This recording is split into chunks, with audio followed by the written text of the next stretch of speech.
Welcome to the View in Your Mirror podcast. We are your hosts, Lisa Rubin and Katie Harms. From new moves to tried and true strategies, we'll dissect the ways in which clothing and a little organization can and does affect your daily life. Come along as we hope to inspire, engage, and shape your rituals as well as your shapewear. Lisa Rubin. Katie Harms. You know, at some point, I think we're going to have to do a podcast in which we come in and you say, Katie Harms. and I say, Lisa Rubin. Just mix it up a bit. Here we are in season 3. Episode 2, Katie. Episode 2, trying some inventive new ways to come into the show.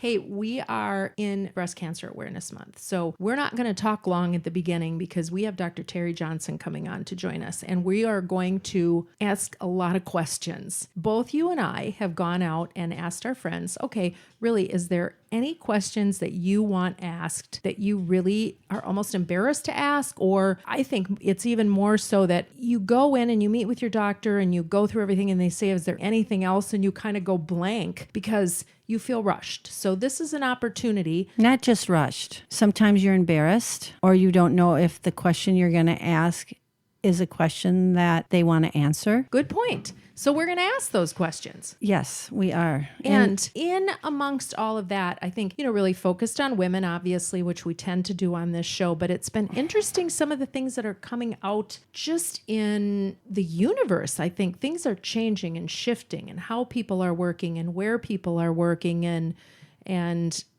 how they're negotiating where they are in their work world lives. I think all of that is changing, and I think it's going to be really interesting to watch in the coming year and beyond how that affects women. And I think one of the big things that I'm seeing tying into women's health is I think it's no longer okay to have to work yourself to the bone and feel embarrassed or feel like you can't take care of yourself. What I feel is happening is there's a shift in the fact that it is no longer celebrated to work 60 hours a week and to be constantly trying to attain something and at the detriment of ourselves. Yes and no.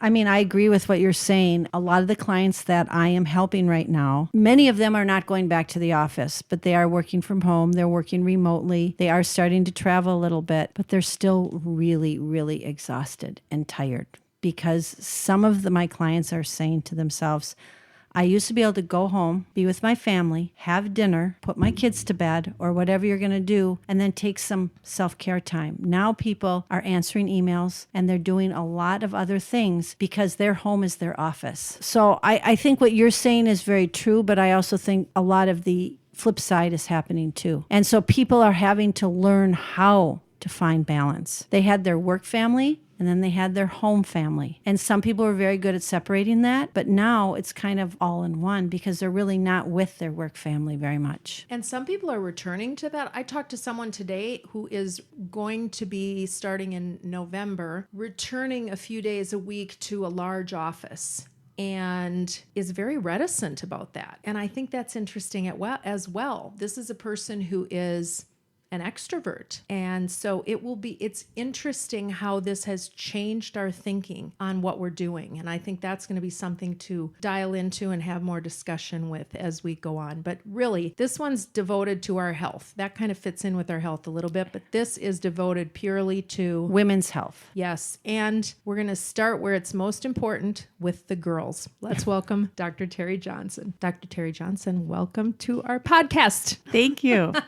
It's good to have you here. Now, give us some background. I am an OBGYN doctor who is at OBGYN West. So I've been there for 34 years. Wow. You've run the gamut. You've seen it all. Correct. I mean, you've got history. She's gone from delivering the babies to delivering the baby that she delivers babies. That's even perfect. I love that. So I know you two have a history. In 34 years, Lisa, you've had obviously children. Yes. So she delivered my first baby, which she was not supposed to be the doctor that delivered Shelby, my daughter. The doctor that was supposed to deliver a month before said, oh, I really apologize, but I'm not going to be able to deliver. I'm going to be out of town or wherever he was going. I don't even remember. And I had a complete meltdown, so upset. And he said, but I have a perfect person for you. And so it was Terri. And she was more than perfect. And so she delivered my daughter, my son, and then we've just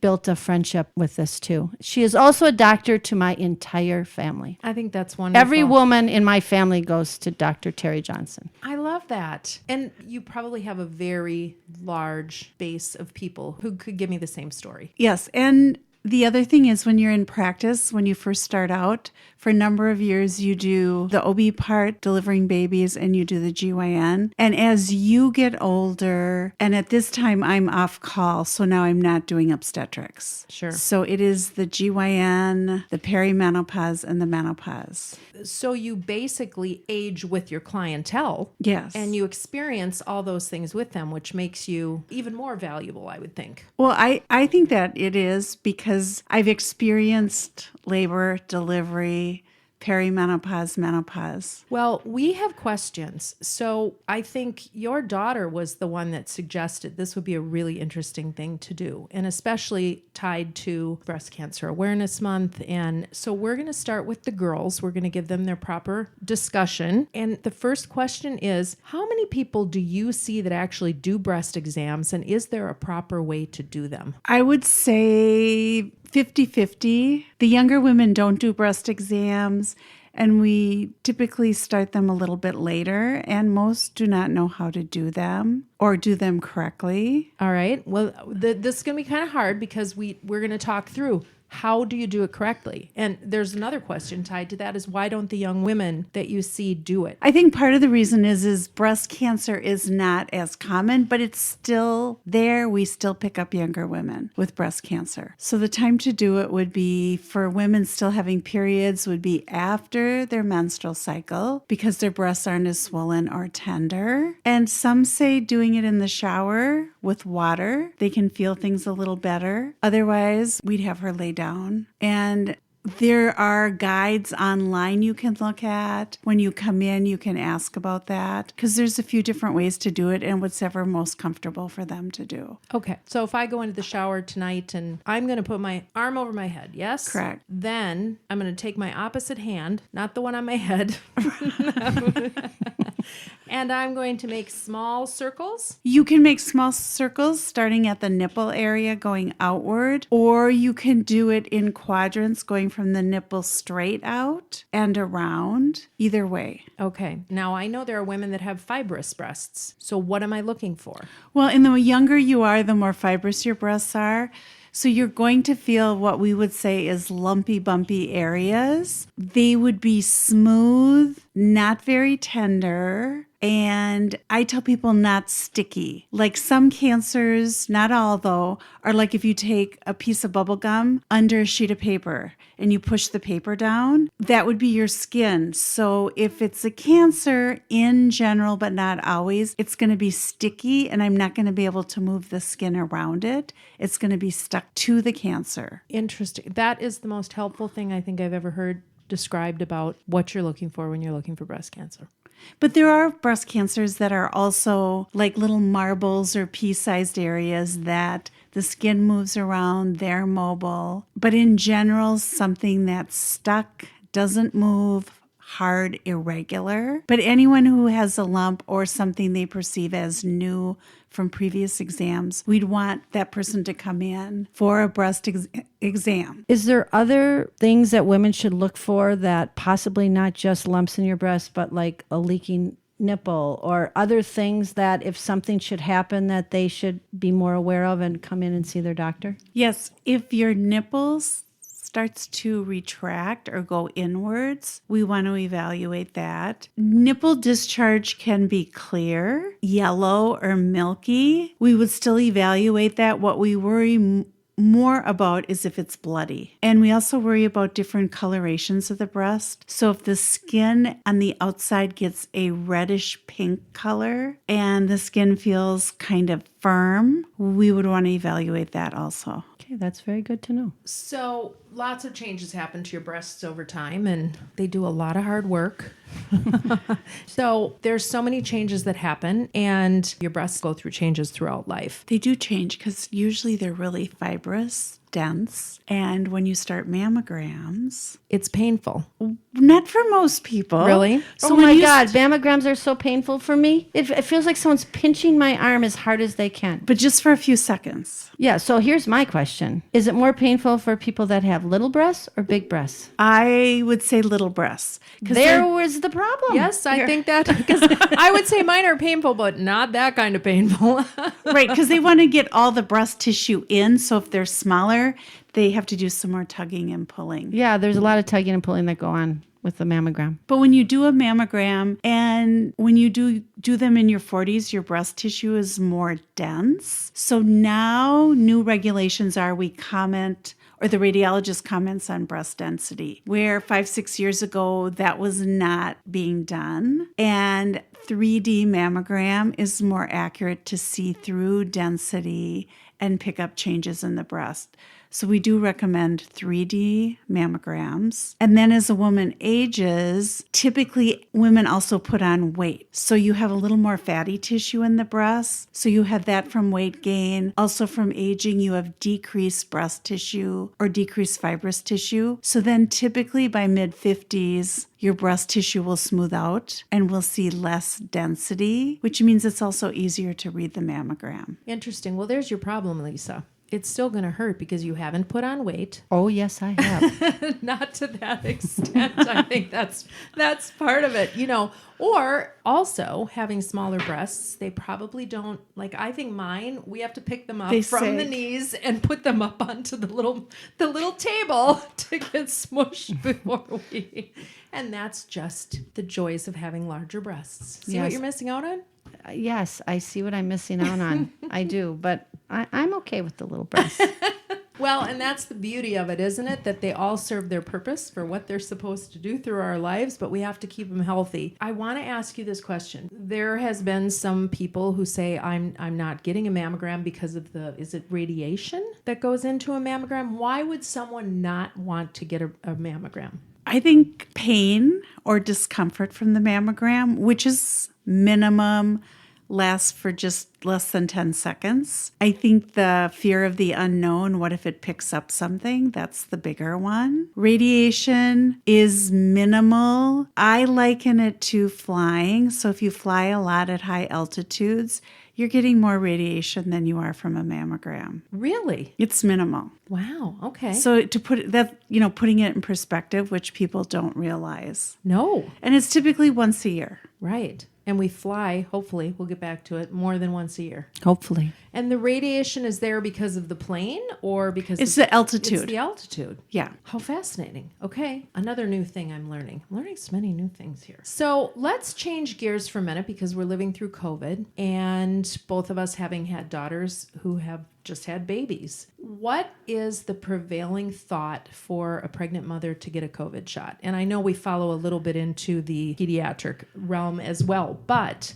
what happens to the woman who gets a COVID shot during pregnancy? What are you finding? Nothing. Excellent. So the American College of OBGYN recommends every woman considering pregnancy, it does not alter your cycles, it does not cause infertility, to be vaccinated. All pregnant women we want vaccinated. If you develop COVID while you're pregnant, the outcome, typically you will do fine, but those are the women that get really sick and end up in the hospital in intensive care. So we do recommend it. It also increases their immunity, which then that transmits to the baby. Absolutely. My daughter was vaccinated when she was pregnant. Actually, my daughter received her first shot and was not able to get the second one before having the baby. So then she got her second one afterwards. But even then they said she's in better shape than not having it at all. So we were very happy she had the opportunity to do that. So when you're pregnant and post-pregnancy, you learn a whole lot about hormones. And it just keeps going. And what fascinates me is we don't really talk about how many hormones there are and how they all intersect. So that's a good question because typically what I will do is part of the teaching is to go over that. After pregnancy, there are significant hormone changes. We do see depression. We find that if women have a hard time after pregnancy with hormone changes, it kind of recurs during the menopause period, because hormones are going to be changing again. I did not know that, Terry. I see more women now perimenopause. So I tell everyone 40 and older that menopause means you've missed a year of periods. And I talk to them in their 40s because then we talk a little bit about perimenopause. So I would call anyone 40 and older perimenopause. Average age of menopause is 50. And usually I'll say, well, you're not there yet. You haven't missed a year of periods, but what's going to happen is at some point you're going to have subtle hormone changes. And the changes are in the estrogen, progesterone. And the first hormone to fluctuate is the progesterone. So some women, as they get older, will notice that week to 10 days before their period, they'll start to get a little more emotional, a little moodier. And then once they get their period, they feel better. And that's progesterone starting to fluctuate. So there are some people, we'd call that PMS. Severe PMS is called premenstrual mood disorder. And if somebody has that, what we talk about is we can either change your hormones and give you a steady state, or we can alter how you're reacting to hormones. So we do have treatment for that. Some women, once they know it's hormone related, just feel better knowing it's physically something happening to your body. As you get closer to menopause, and we don't know what age that's going to be, I always tell people your body at birth knows when it's going to happen. It just doesn't tell you that. That's a great line. So 50 is average, 45 to 55 is the range. So your progesterone is the first to fluctuate. So you'll get a little moody. At some point, cycles will be off a little bit. And for us, a lot of women come in and expect a 28-day cycle. You know, normal is anywhere from 3 weeks up to 6 weeks, especially as women get older. So in order for you to have a fairly regular cycle, your hormones, your estrogen and progesterone, have to be in the normal range for you to cycle. So I go over that because some women will come in and they want to know what their hormone levels are. They read about it in different magazines, and your cycles tell me more than what your hormone levels do, because if you're having regular periods, your hormones are normal. If you've missed a year, you're in menopause.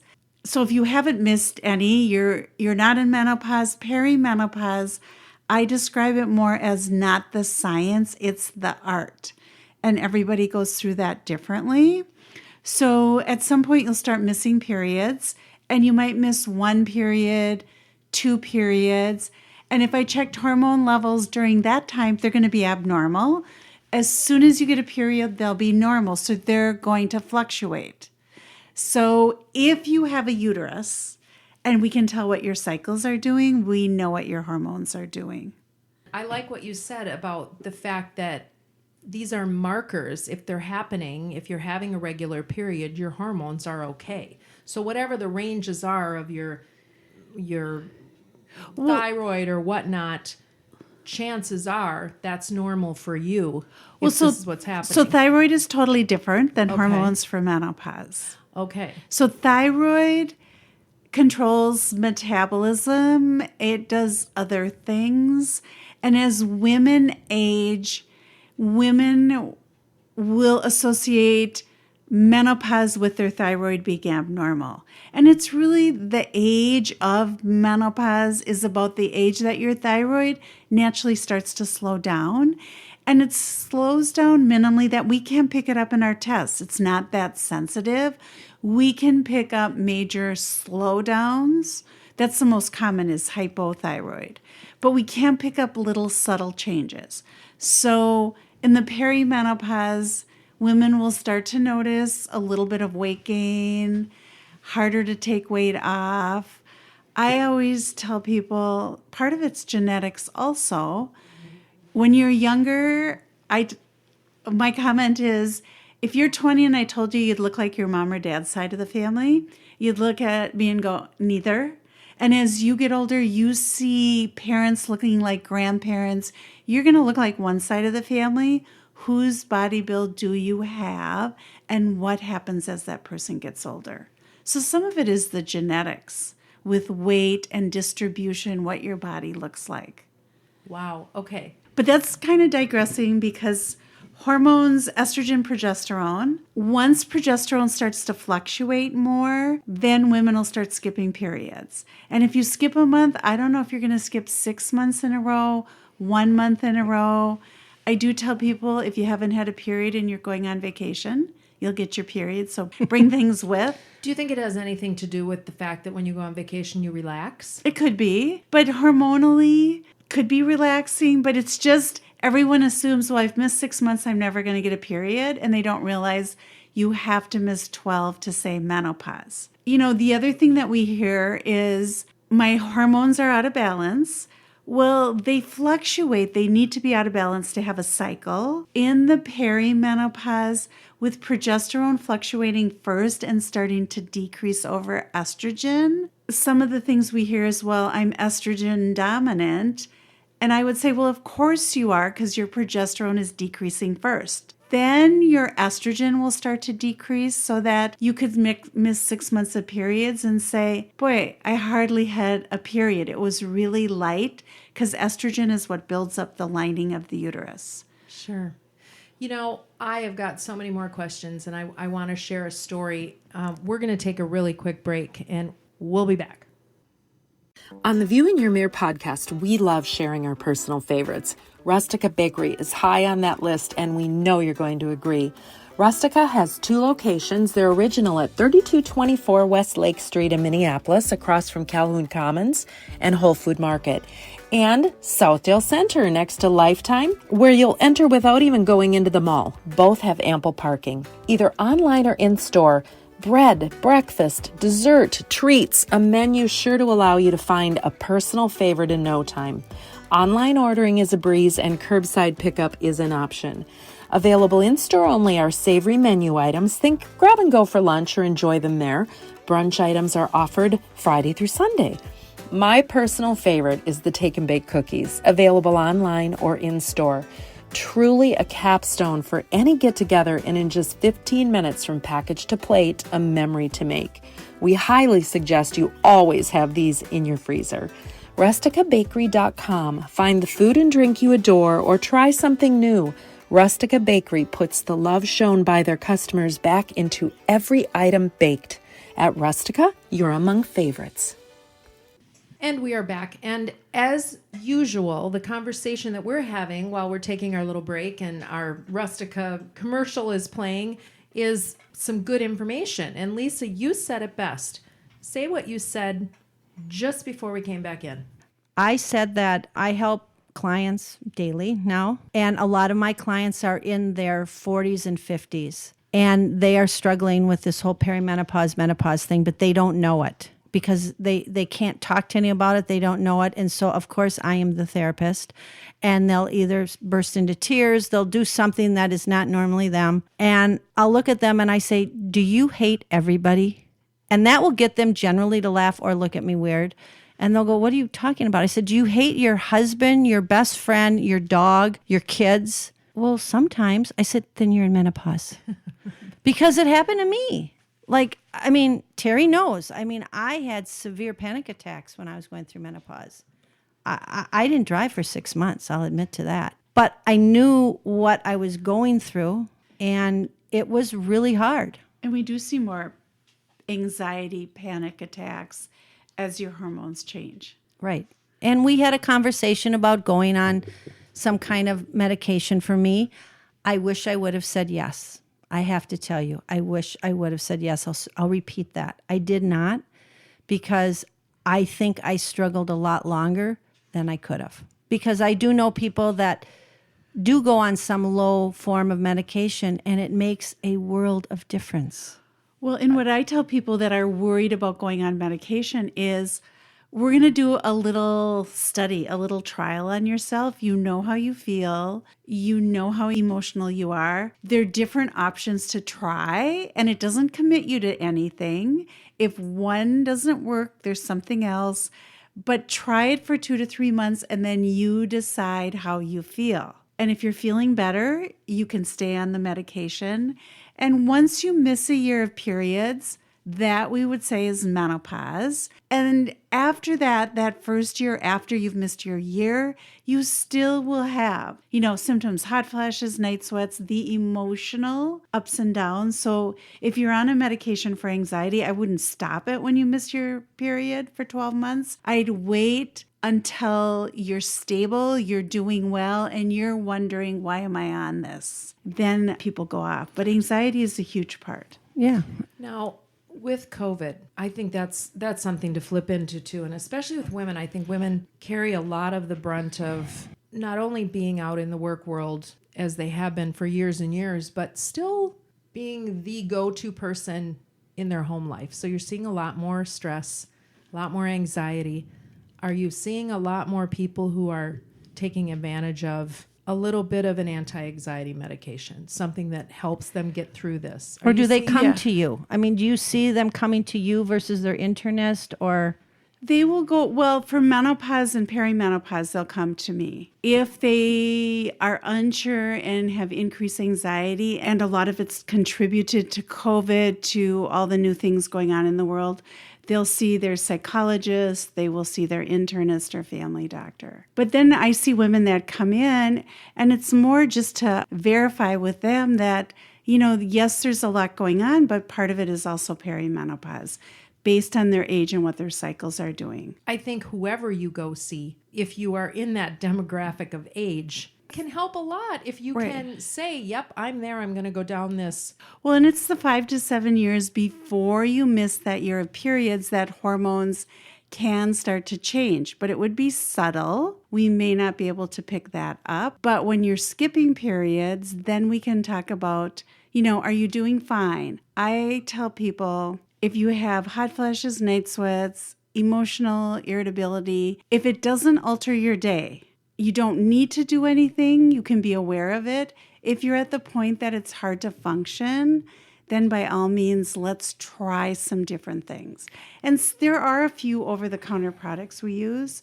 I mean, mostly it's prescription, but there are different prescriptions we have, and it does not mean that you are committed to be on them forever.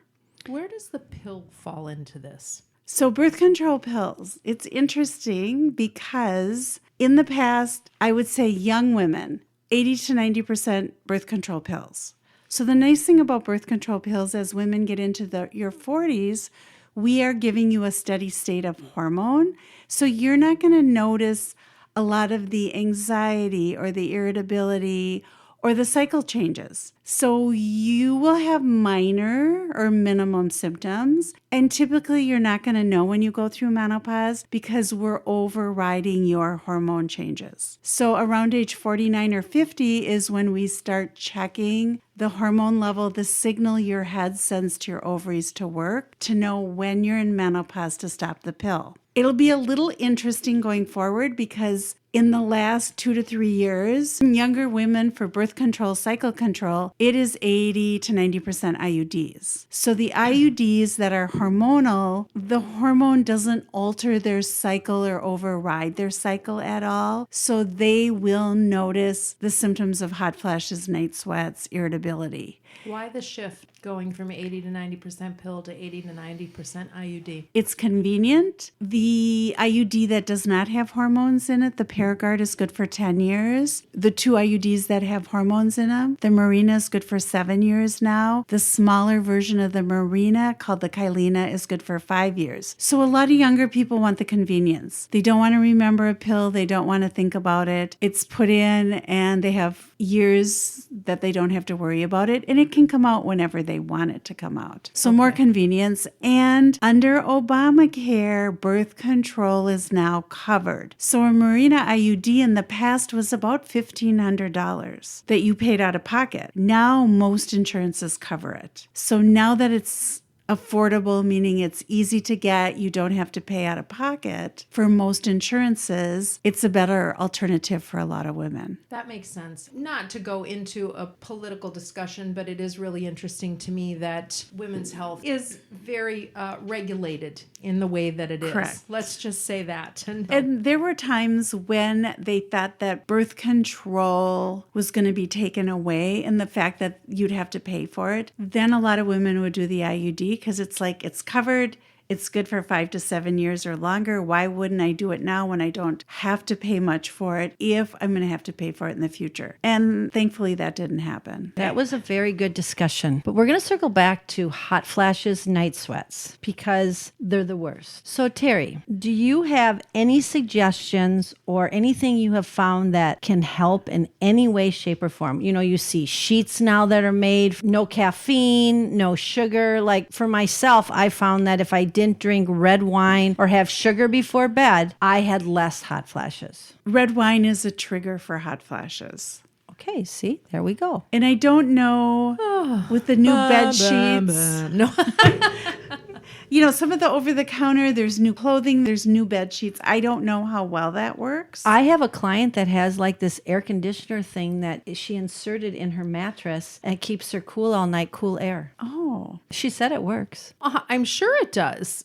Plus, it probably gives her some white noise on top of it, which may be part of the issue. I don't know. I think this comes into somewhat of a personal responsibility, and this could be a long discussion too, but if you know something's a trigger, you know, I always laugh at commercials for antacids. If you eat something that bothers your tummy, then maybe don't eat it, and then you won't need the antacid. If you know that you're triggered for a time period, right? I suppose it's trial and error, especially if it's through perimenopause and menopause, then there's got to be some other alternatives. But I think that's the hardest thing for us to do is to say, I'm going to stay away from that. I'm going to stay away from chocolate. Especially if when you're in tough. When you're in perimenopause, menopause, giving up the red wine, that's a problem. It's a double-edged sword, That's too. a problem. Especially the crankiness. And I mean, let's not even talk about what your family then has to go through. Well, and the majority of women having hot flashes and night sweats will say, they don't alter my day. I know they're there. I'm just going to watch and see what happens. And if things get worse, come in. But there's probably 10-20% of women that they alter their day because they may be up 2-3 times a night.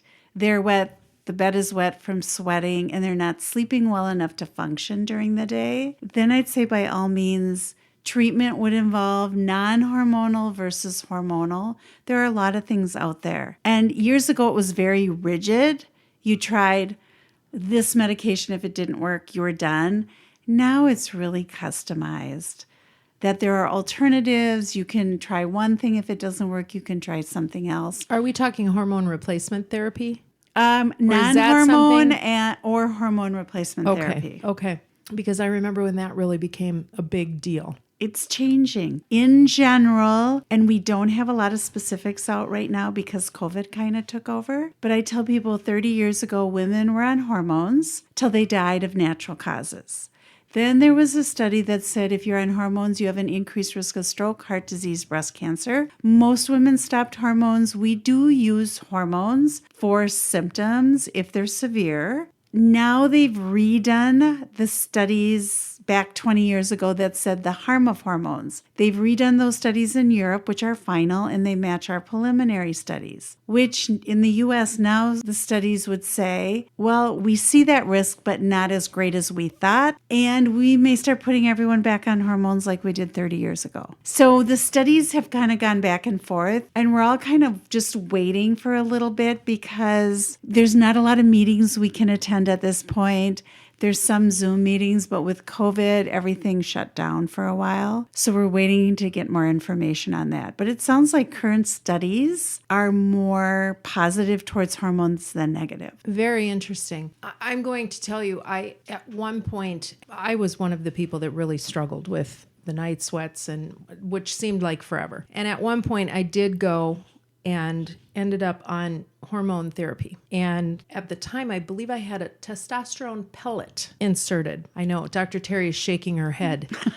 And I was under the care of a GYN going through this. And what was so interesting to me is what she said when she did all the first testing. And I think this is really important. You have the hormones of a 10-year-old girl. And so I'm sure that was to shock and awe when I think back on all of this. And I think to myself, and to what you're saying is it would have depended on when I was tested in the cycle. But also, if I'm through it, if I'm through menopause, where are my hormones supposed to be? Well, so estrogen, progesterone, testosterone is also one of the hormones. And half of your testosterone is made by your adrenal glands, which are on the kidney. Half is made by your ovaries. So if you're in menopause, you've lost half of your testosterone. So I would say one of the things we hear is decreased libido. Men's testosterone is a lot higher than women's and doesn't decrease for a long time. So there's always this discrepancy. If you're a couple and you're about the same age, when women go through menopause, sex drive or libido decreases, men's does not. So there's a huge discrepancy at that point. So my feeling is everybody addresses it differently.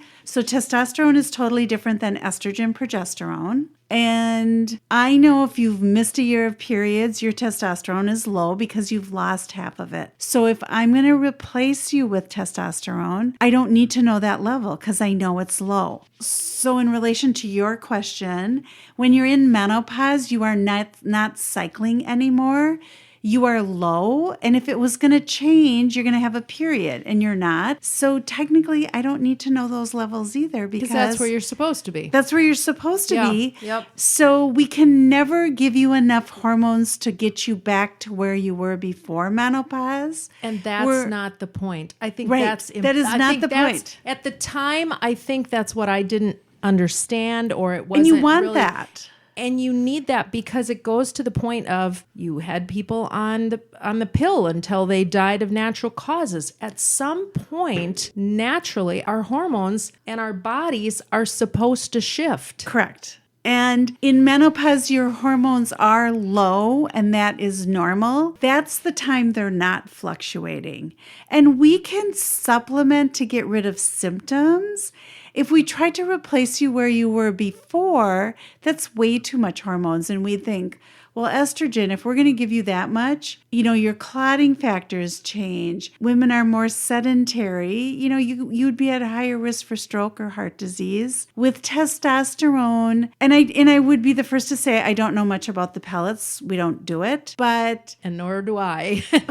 Well, the hard part is you can't regulate it. how much you're going to absorb. Right. So if you do get a higher dose of testosterone, you could get facial hair acne and get really aggressive, and your moods can change. Well, And your moods were changing anyways. Yes, we'll believe it.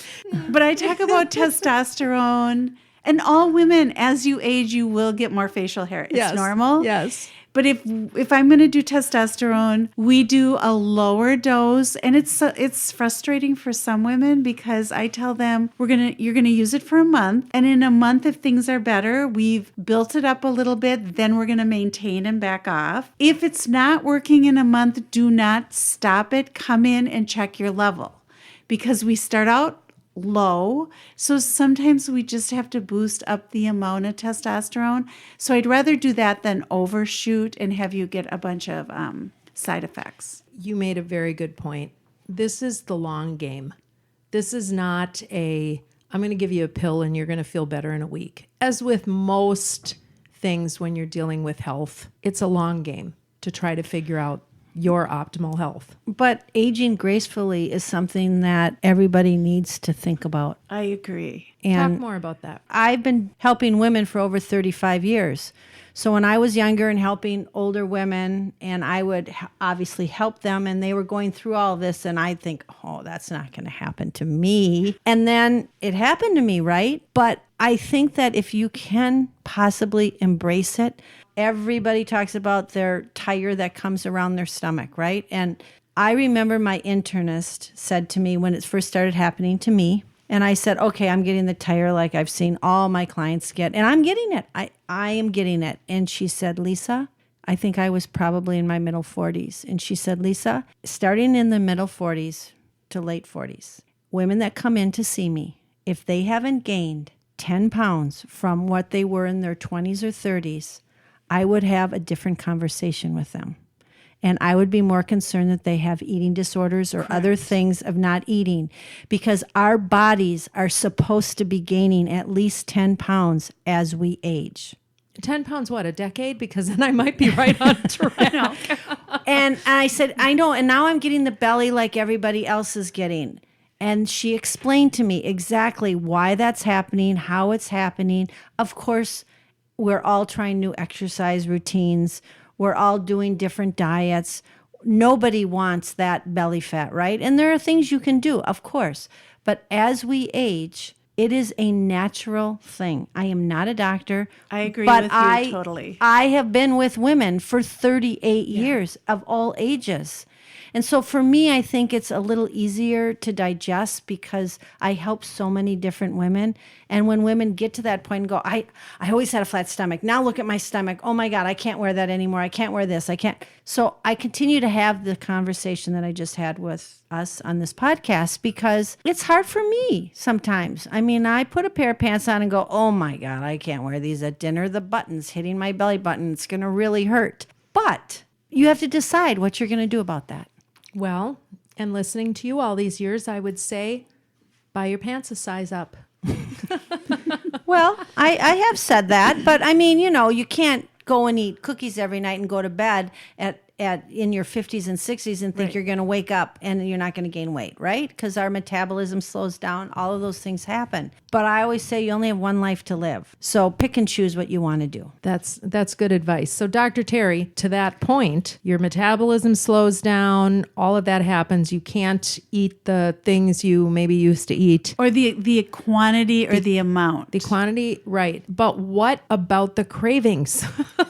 Because they seem to be exactly what you're not supposed to eat. And I think some of the cravings has to do with the food industry in general, because we have so much added sugar to everything. So we want sweeter, and food is different in Europe than it is here. So I think our bodies are craving sugar because everything has sugar in it. And it's not to say to eliminate sugar, but just look at the packaging to see how much is in certain and things. salt. Salt is a big one too. Salt's a big one. Grams of sugar. What should a healthy perimenopausal? I would have to ask the dietitian. Okay. All right. So that gets into a dietitian level, but and probably everyone's a little bit different, right? Just based genetically, there are some women that if you're overweight and you lose weight, you could lose weight in all your upper body and go, well, I haven't lost anything in my hips. Well, genetically, look at the women in your family and the way to lose weight, you may not lose weight in that area. And some people do, liposuction, all of the cosmetic things. So the hard part is women are always comparing, and someone may go to the gym and they're working out and go, well, that person looks so much better. You don't know what they've had done. And it may be nothing, and it may be their genetics are great, but they could have had a tummy tuck. They could have had liposuction. You just don't know that. No, that's a good hard. point. So the don't comparisons. compare. Don't compare yourself to anybody because Right. you're the only you can be, right? You're the only view in your mirror that you could be. You are the only view in your mirror that you could be. That is so true. Okay, so we're going to get into the conversation about STDs. And the reason we're going to get into this is because you have friends on the dating scene and Widows. And for whatever reason, you may have a different sexual partner than you've had for a long period of your life. For whatever reason, give us some things that should be looked out for. Well, one of the things to do, which I encourage women to do, is if you're in the dating scene and at the time you think, okay, I'm going to be sexually active, come in and get testing so you know you're negative. And we do see some people test positive for type 2 herpes, which is genital herpes. And now the studies have changed a little bit, and there are a third of people out there with genital herpes that have never had a lesion, don't know they have it, and can transmit it. So I think it's nice that if you come in and get testing and you're going to be active with somebody, you can show that partner, I've done the testing, I am negative, look at what I've done, I want you to do the same. Makes perfect sense. What else should be watched out for? Well, I think the thing is women get older, especially once women are in menopause, lack of hormones, the first thing that happens is vaginally, over time, things get dry. So most women will need a lubricant. And some women, depending on skin type, more sensitive skin, they may need a lubricant as soon as they go through menopause. Some women, it's 5-10 years down the road. And some of the lubricants out there, there's more pleasurable lubricants, I call them the funky ones,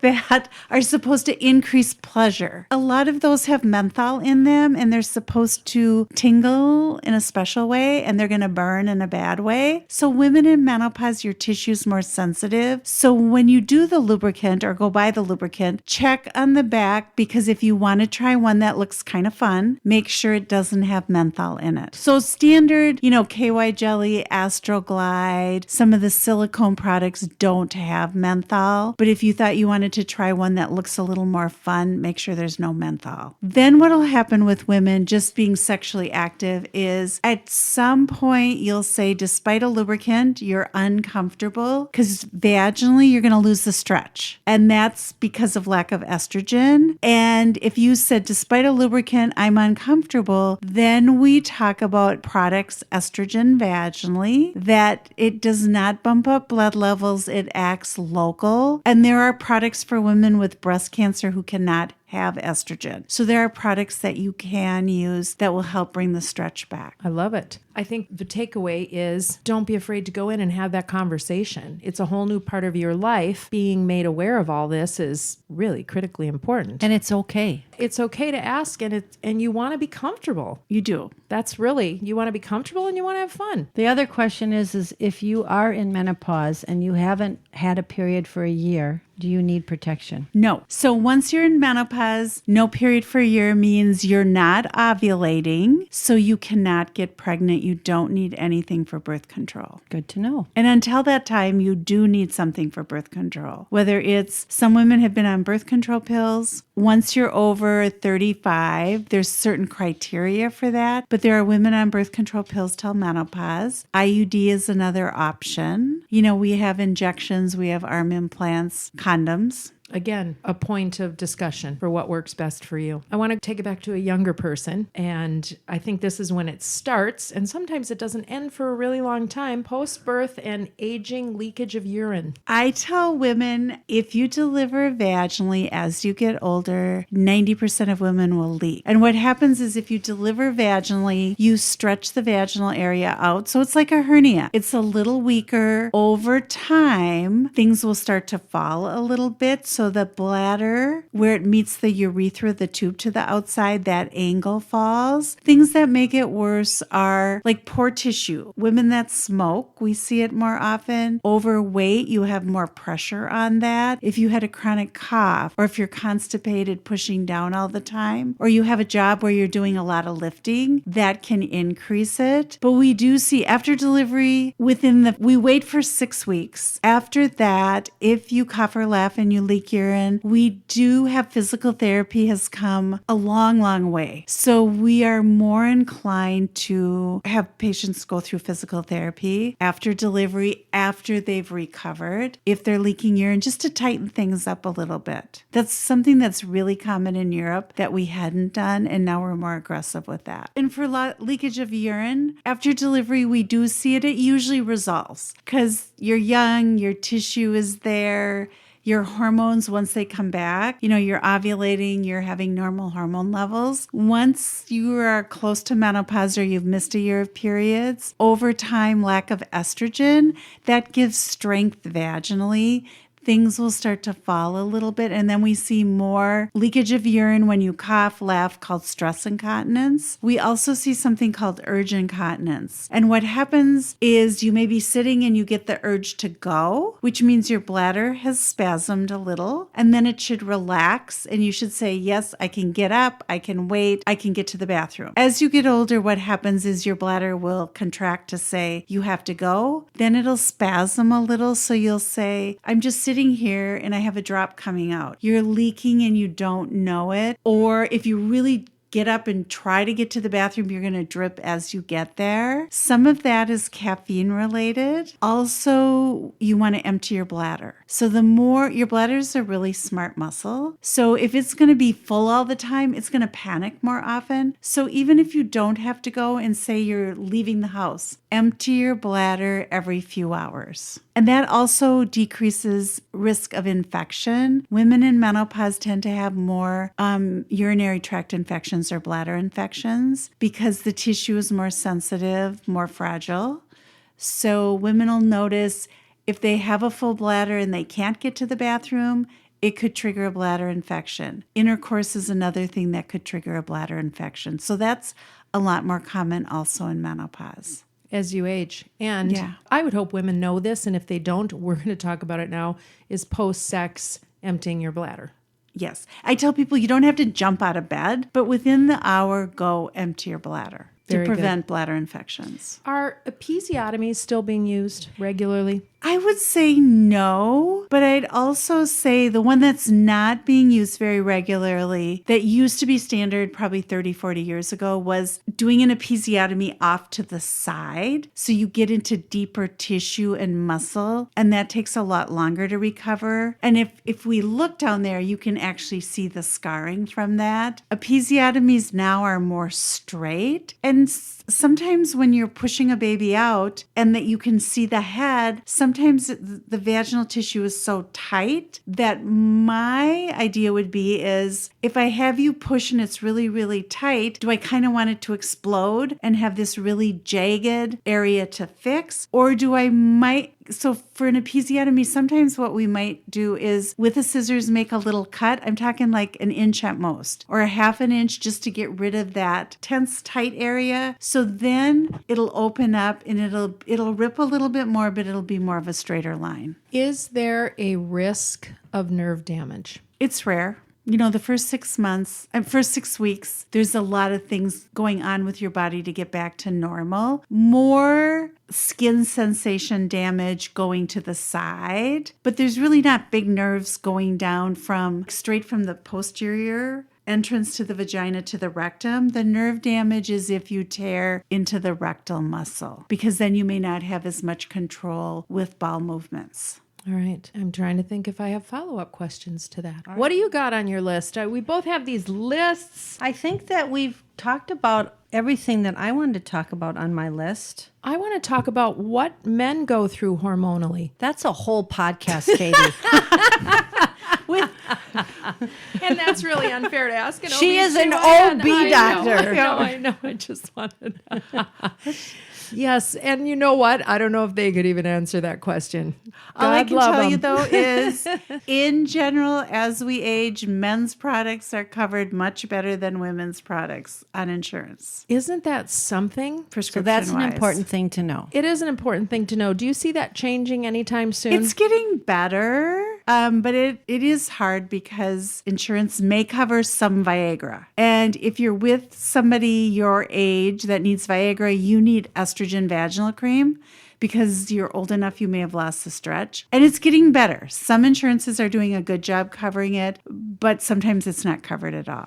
How often do you find that women have these discussions with their husbands of what's going on with them? I think their discussion is lack of libido in the woman, and the woman feels bad that she's not at the same place sexually as her partner. But I think and now I'm speaking for men, and I don't see men. I think once it comes to as you age, you may not get an erection. It may not last as long. And there are a lot of men that don't want to go talk to anybody about that. And there's a lot of help for that. So the urologist is the one, or the internist. Okay. And I think that's a whole nother discussion that they need to have on their levels and all of that. And men tend to not do that nearly as much as women do, although I think it's becoming a little bit more commonplace. Correct. I think the big thing... I don't want to end with that, Katie. Men and hormones. Men and hormones. What's the saying? Can't live with them, can't live without them. No, we are very blessed to have long-term relationships with our respective spouses. And just as we put up with them, they put up with us. That is absolutely true. And what I think is, A, you need to keep humor, and B, you need to keep the open lines of communication. Because I think aging is messy and it's weird. Yes. And all sorts of things can happen. And none of us know where it's going to go. I agree. I agree. For everybody. And hopefully you're lucky enough to age. Isn't that the truth? That's what I think sister. about. Yeah, that's That's what I think gracefully. about every Yep. day when That's I'm true. in my mood. What are the alternatives? Lisa, Dr. Terri, I feel like there's so much more you could talk about. We just talked about the fact that you said seasonal changes can bring on shifts in hormones, shifts in hot flashes, all of that. Why? I don't know. I love that you don't know. I think to me, it is the most refreshing thing when a doctor can say, I don't know. I love that. So thank you for that. That's a gift. But how are we going to end, Lisa? Well, we're going to talk about the nonprofit. But before that, we were going to do the what to do at what ages. See, part of the Right. problem is that we're aging now, Lisa, and so the memory comes into play with all of this. And between the two of us, we have a full brain and we're fully functional. But more to just talk about, since it's breast cancer awareness, that, mammograms, typically we would say first mammogram age 40. And there's a little division between like the American Cancer Society versus radiology versus OBGYN. We're pretty similar. There's a few little differences, but in general, we'd say no family history of breast cancer. You start at 40. Some would say, well, if it's normal with no family history, you do your 40, it's normal. You can wait till 45. What we see is women in their early 40s have dense breasts. So in order to assure that we're not missing anything when you do a mammogram with dense breasts, we recommend yearly mammograms. So I always say at 40, it's yearly forever. And it varies depending on family history. If someone was diagnosed early with a breast cancer, then you're going to change screening for that. Okay, so that happens at 40. I feel like big things start. What happens at 45? So 40 is mammogram screening. 45 has changed that we now want to start screening for colon cancer. It used to be 50, now it's 45. So there are different screening tests out there. One is colonoscopy, one is called Cologuard, another is the FIT test. Those two are things that you do in your home, but that also depends on family history, which one you should do. And then at 50, we talk more, 50 is about the age of menopause. That is the time we recommend the shingles vaccine. And then about 60, we talk about a bone density. It depends on when women go through menopause. So if you go through it earlier, you can have some bone loss. We may do a bone density earlier. And I always tell women when we do a bone density, normal means we're comparing you to a 35-year-old and you're not 35. So I don't expect normal. I expect osteopenia, which is loss appropriate for age. Loss appropriate for age. That's important because I think you see these, especially in the day and age of my chart, Yes. where really you can get your results before your doctor has a chance to talk to you about them. That's the hard part because you get results before we get results. So for things that are really important that we need to explain, we may not get results till a few days after you see them in my chart. Right. Which I think is a problem. Yeah. It is a problem. And being on the other end of that and having some health related issues and seeing some words that are, severe or osteopenia, Osteopenia, yeah. those types of things on there, you're looking going, ooh, this can't be good. When it's so easily explained that there are only certain words that can be used in charting or in these tests, or these are words that are age appropriate. And I think that makes such a huge difference. So I think if anyone is going through that, they need to be patient to hear from the doctor. I know lots is changing. That's the other thing that's changing is how we're even providing healthcare in COVID, with offices shifting, with people retiring, with people leaving the industry. And trying to respond on the computer. Yes. Especially if you don't type very fast. Yes. So we all need to have a lot of patience as we go through this. How do people get a hold of you or someone in your clinic if they are interested in receiving care? I'm with OBGYN West, and we have offices by Ridgedale, in Eden Prairie, Chaska, and Waconia. And we do have now, we just started up a new mammogram unit at our Ridgedale office. Oh, fantastic. So the phone number is 952-249-2000 for appointments or scheduling. Fantastic. Mammograms. And you have a website as well, I bet. It's obgynwest.net. Very good. We can't thank you enough for being with us. Thank you for asking me. It's been a lot of fun. I feel like I've learned a lot, and She's the best. Thank you. I would expect Lisa to say nothing less, but I also think I agree. So thanks so much for being with us. Before you go, here's what I'm going to say about, we normally have a nonprofit spotlight. It is Breast Cancer Awareness Month. We want you to be cognizant out there of this very critical part of our lives. Take care of yourself first. If you find that you want to go out and do some giving during this month of breast cancer awareness, you can search breast cancer awareness. And I'm sure there are many nonprofits that would come up that would very much appreciate your help. And so we'll leave it at that. Thank you, Katie. It's been fun, Lisa. It has been fun. You know, laughter is the best medicine, right? And when you look in the mirror, you have a phenomenally good view when you are laughing. That is very true. Until next time.